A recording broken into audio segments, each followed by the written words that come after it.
So tonight I want to talk about something that is very core to Buddha's teaching.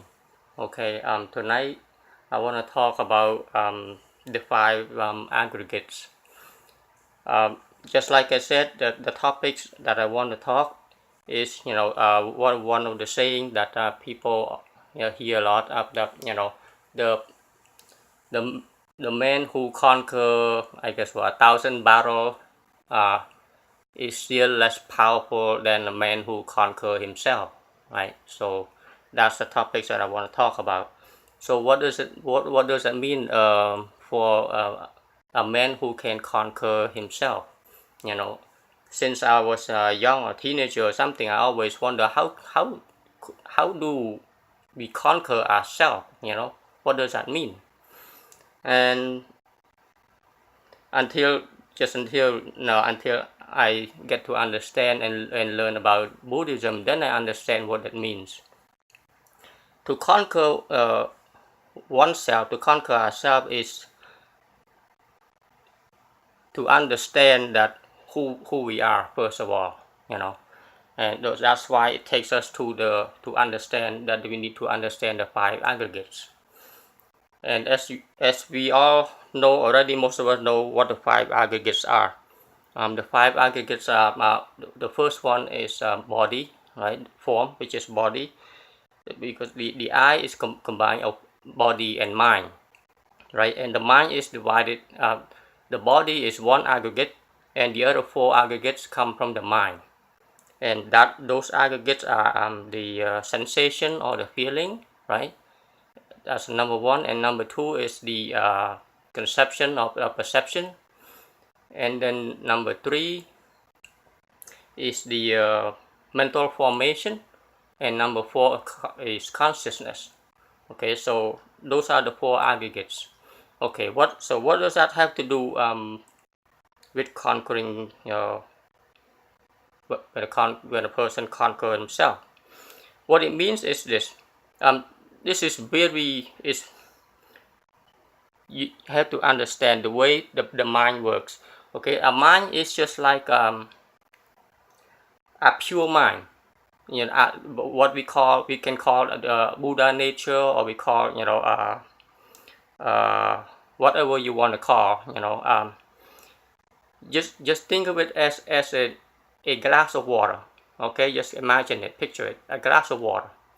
Okay, it's pure, clear, it has nothing in it. So that's our mind. That's the Buddha nature right there. Okay, or you can call Christ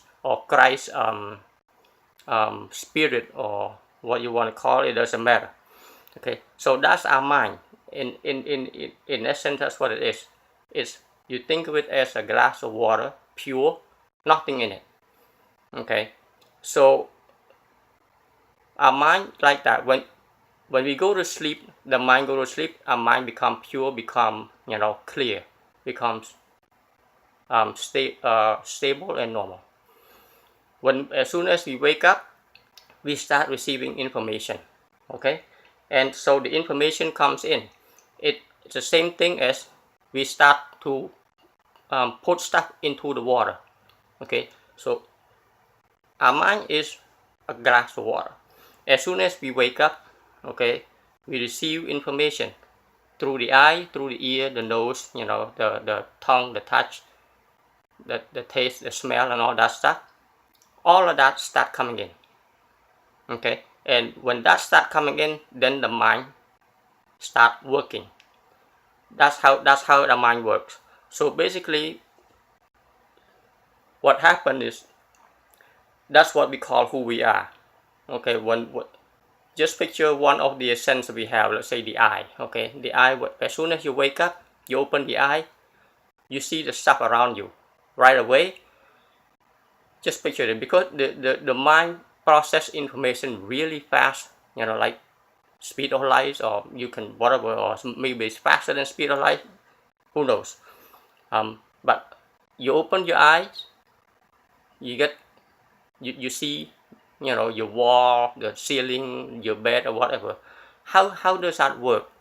Okay, the information come in. First of all, you have contact, sensation, the first aggregate. okay, come into play.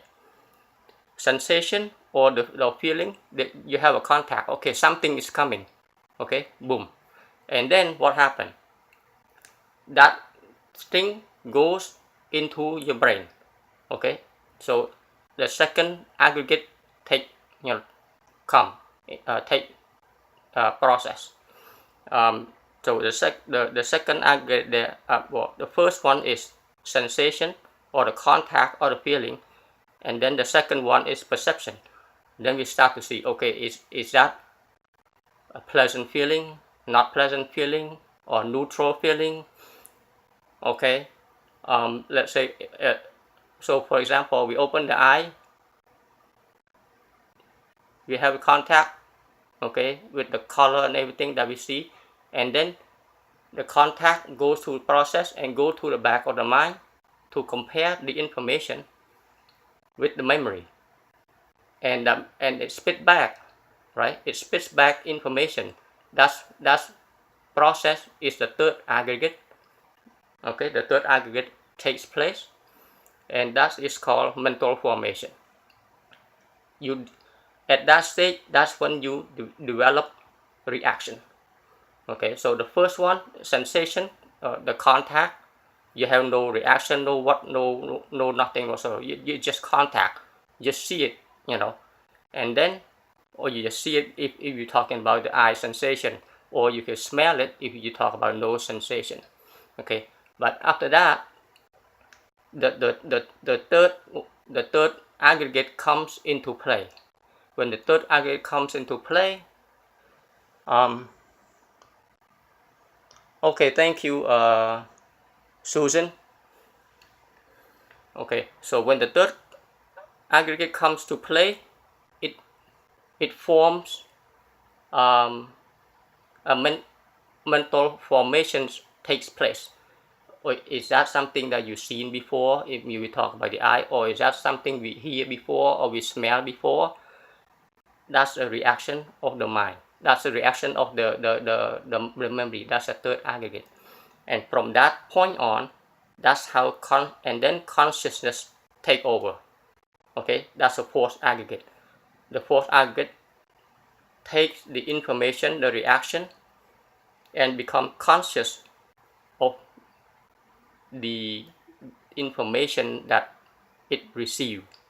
Okay, so that's how the mind works.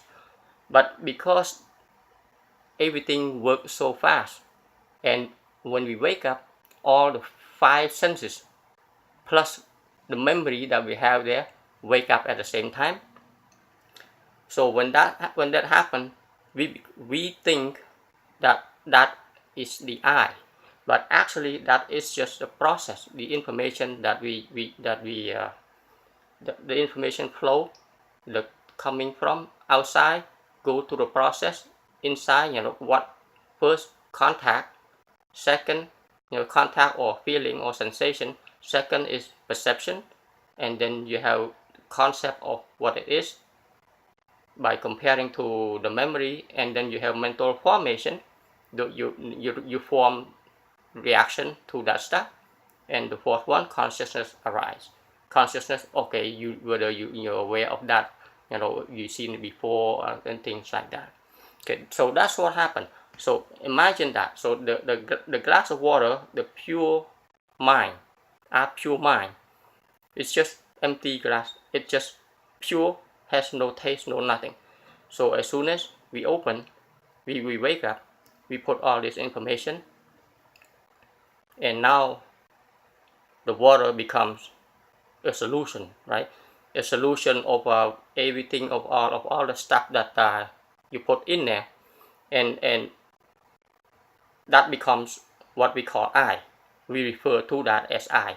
And just imagine we go through a day, this the mind or the clear glass of water is bombarded with so many things go through from the day that you wake, from the time that you wake up until you go back to sleep.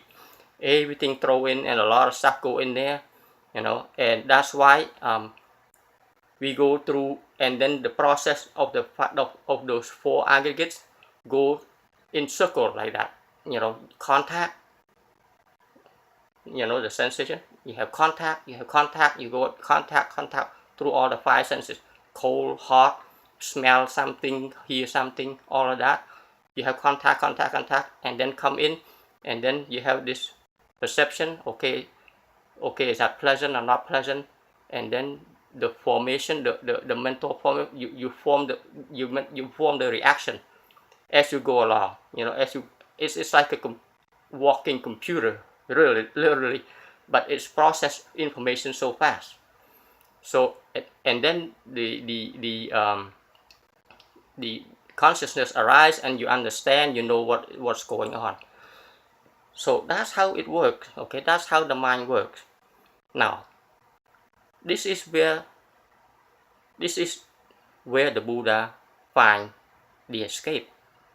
Okay, the Buddha find for an enlightened being, for like the Buddha, they have a cut off. Their mind cannot be polluted.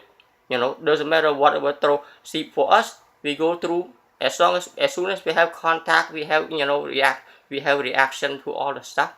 So our mind, this water here, becomes like this, become wavy.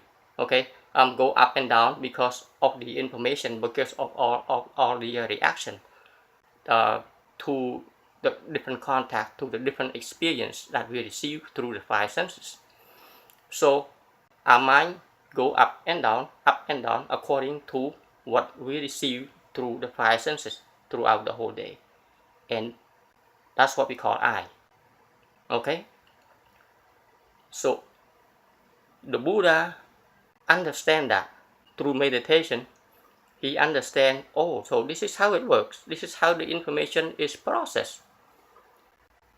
So in order to not go along with the ups and downs, with the emotion of all the stuff going on, how do we do it?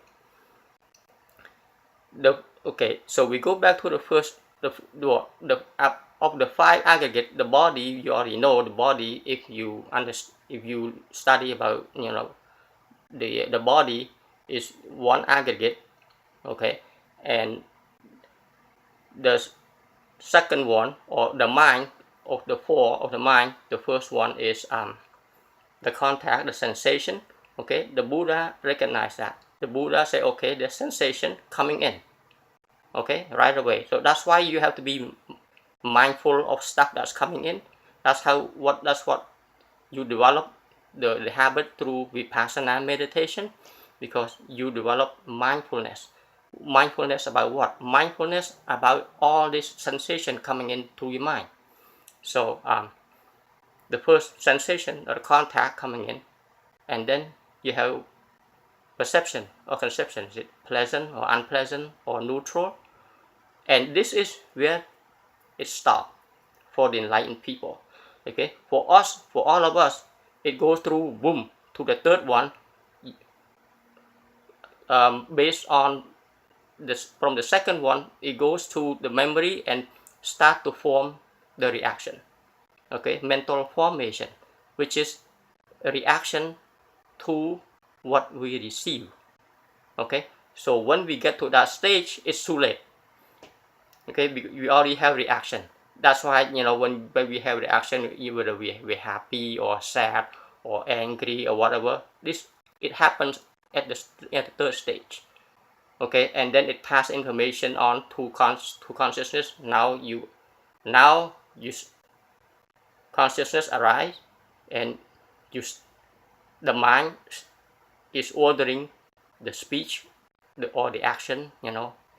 Whether you like it or not or whatever. Then you start speak about what you see or what stuff, or the information that you receive from these three aggregates, or you do something, or because the consciousness arise. For enlightened people, for the Buddha, okay, it stopped right here. The first aggregate, okay, contact. Second aggregate, okay, is that hot, cold, or whatever, and that's it. There's no mental formation. There's no reaction. Okay, so when there's no reaction, there's no action. Okay, because when consciousness arises, it creates karma. Because when consciousness arises, we start to act. Okay, whether we talk or whatever, that's when karma starts. And this is what keeps us going around and around and around.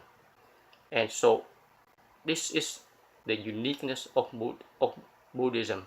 This is what the secret discovery of Buddha. The Buddha said, okay, you can just receive this too, have this too, but when it comes to reaction, cut it off right there. When you cut the reaction, then your glass of water, you don't receive anything. Anything come in, it just fall off. It doesn't go into the water. The water stay pure, stay calm. Okay, so now imagine that this is something that we have to train our mind, because we're not used to, because we don't know about this. We just think, oh, this is normal, go through life, happy emotion up and down and all that stuff. But actually that's how the mind works. And when you go through up and down, when like that, you allow the influence of the different information from the outside, from the five senses that give you, nice picture, nice car, or whatever come in. That's all those information come in, and it stir the pure mind and make you up and down. The emotion go up and down. Okay, so that for enlightened people, through meditation, through practice, they learn how to stop the sensation, the different feeling that comes into the mind. When you know how to do that, then as you walk through life every single day, from the time you wake up until the time you return back to your bed,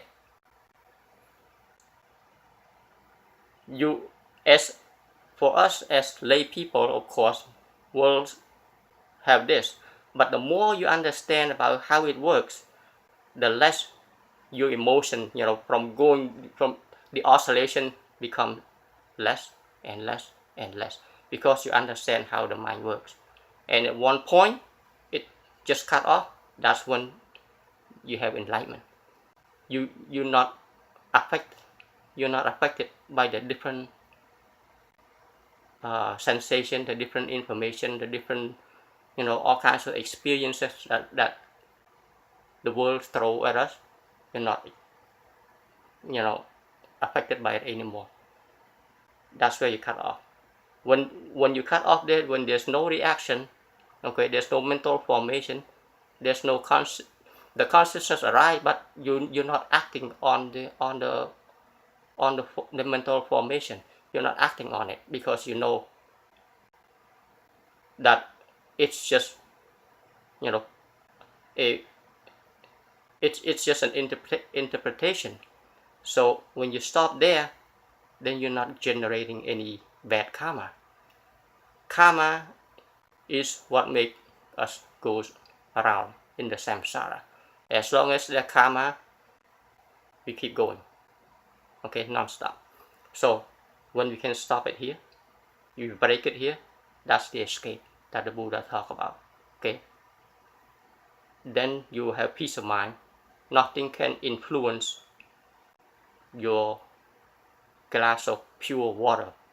Okay, so that's when you can do that, that's what we call a person who conquer himself or herself. Okay, a person who conquer himself or herself is a person who is not shaken by anything outside. The mind is always at peace, it's always calm, and it's always pure. That's what a person, that's what you call a person who conquered himself or herself. Okay, so I'm recording in 2 places here. That's why I'm looking over here and I'm looking over here. Okay, so I can do it. I can post later to a different, channel and stuff like that. So this is very important. It's probably one of the most important, or it's like a core teaching of the Buddha. So you have to understand about this, the 5 aggregates, how it works. The body, because we call ourselves I is body and mind, and the mind has the 4 aggregates. Break down those aggregates, how they work, okay, understand them, and then you meditate with those sensation, okay, coming, you feel when you sit down and you feel, okay, there's sensation, there's some feeling coming, okay, it arises, okay, and it happen, and you have you perceiving, you conceive, okay, there's something happen, in your body and stuff. That's how you train the mind to observing stuff. But then you don't react to it. That's how Vipassana meditation train you to do. But you don't react to it. Just let it happen. When because you don't react to it, there's no karma generated. That's where you get to understand about the great escape. That's where you get to have peace of mind. You're not reacting to anything.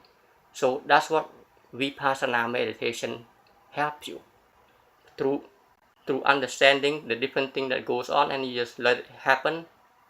Do not react. Just watch your mind and do not react. And then your consciousness is just there. Just let it arise and let it fall away back. You do that when you train your mind with meditation, and when you get up, you go through life. That's how you do.